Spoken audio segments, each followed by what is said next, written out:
It is possible to state the relative level of formation permeability within the region of the wellbore being tested. Charts from low permeability formations, as we see here, produce buildup curves that suggest the pressure is beginning to stabilize.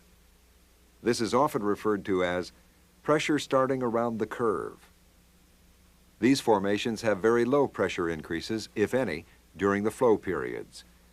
There will be a weak blow at the surface, small fluid recovery, and fairly low flowing pressures.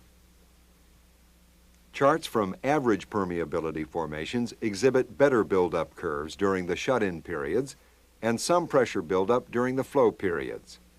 There should be a good blow description, moderate fluid recovery, and increasing pressures from one flow period to the next. Charts from high permeability formations will have a high flow rate and a strong blow, high flowing pressures, and rapid stabilization of pressure during buildup. The one shown here stabilized at the point where the flowing pressure is almost equal to the final shut-in pressure. Significant wellbore damage exhibits low flowing pressures, a sharp pressure rise after the tool is shut in, and a short pressure transition radius during buildup, followed by a flat pressure increase. There is a weak blow at the surface and very little recovery. Fluid depletion during the test is minimal.